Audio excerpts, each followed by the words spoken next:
اللهم آمين. ربنا ظلمنا أنفسنا وإن لم تغفر لنا وترحمنا لنكونن من الخاسرين.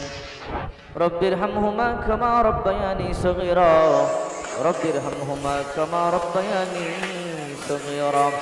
রব্বুল আলামিন তাকে দেখেন আপনার বান্দারা আপনাকে কত মহব্বত করে, কত দূর দূরান্তে বাড়ি, এরপরও এখানে এসে জুমার সালাত আদায় করিয়া আল্লাহ আপনার এই মহব্বতে আপনার কুদরতি কদমে সাজদা দিয়ে আপনার এই কুদরতি কদমে হাত দুইখানা বাড়িয়ে দিলাম। আল্লাহ দয়া করে মেহরবানি করে আমাদের জিন্দেগির সকল গুনাহগুলো আপনি মাফ করে দেন। রব্বুল আলামিন আমাদের জীবনের নামাজ আপনি কবুল আর মঞ্জুর করে নেন। আয় আল্লাহ ভুল ভ্রান্তিগুলো দয়া করে মেহেরবানি করে ক্ষমা করে দেন। রব্বুল আলামিন আমাদের দুরূদ ও সালামের হাদিয়াগুলো সোনার মদিনায় পৌঁছায় দেন। বাবা আদম থেকে এখন পর্যন্ত যত মুমিন মুমিনাত অন্ধকার কবরে চলে গেছে, রব্বুল আলামিন প্রত্যেকের কবরে হাদিয়াগুলো পৌঁছায় দেন।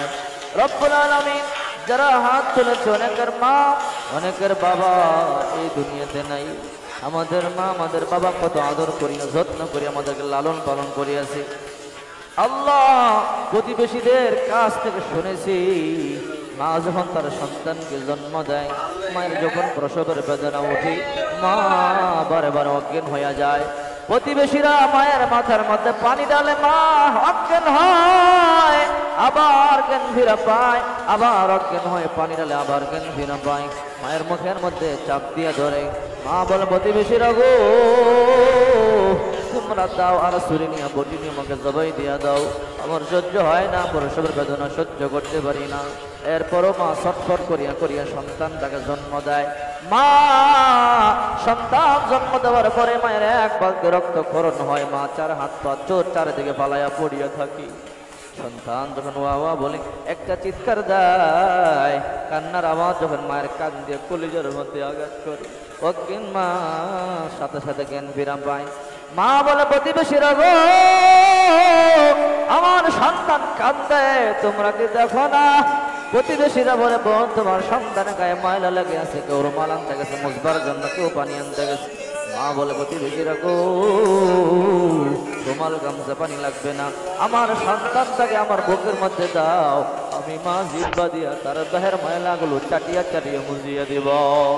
মালিক ওই মা দুঃখিনী কার অন্ধকার কবরে, আমাদের বাবা কম কষ্ট করে নাই, জানি না কার বাবা অন্ধকার কবরে, আমাদের আব্বা আম্মার কবর গুলোকে জান্নাতের বাগান বানায়া দেয়।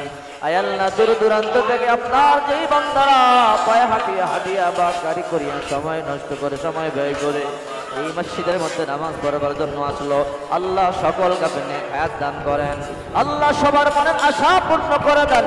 আল্লাহ এখন যারা হাত তুলেছে, যারা অসুস্থ সুস্থ করে দেন, আল্লাহ যারা মনে অশান্তি শান্তি দিয়ে দেন, যারা যারা প্রয়োজনগুলো মিটাইয়া দেন। আল্লাহ প্রত্যেকের সংসারে শান্তি দান করেন, অশান্তি থেকে হেফাজত করেন। বড় বড় রোগ, heart attack, stroke, cancer, paralysis, পাগল, মাতালন, মাতন, ডায়াবেটিস, করোনা ভাইরাস সহ যত বড় বড় রোগ আছে সমস্ত রোগ থেকে হেফাজত করেন। রব্বুল আলামিন এই মসজিদকে যারা মহব্বত করে আপনি তাদেরকে মহব্বত করেন, যারা মসজিদে দান করে আল্লাহ এদেরকে আপনি দান করিয়েন। আপনার হাবিব বলেছে মান বানা লিল্লাহি মাসজিদান বানাল্লাহু লাহু বাইতান ফিল জান্নাহ, যারা মসজিদ বানা সহযোগিতা করে আর এদের জন্য আপনি জান্নাতের মধ্যে ঘর বানান। কপাল তাদের কত বলো। রফিকুল ইসলাম সাহেব, আব্দুল হান্নান সাহেবদের মতো কপাল জানি কার কার ভালো, যারা টাকা নষ্ট করিয়া টাকা ব্যয় করিয়া সময় দিয়া এত সুন্দর মসজিদ বানাইল। আল্লাহ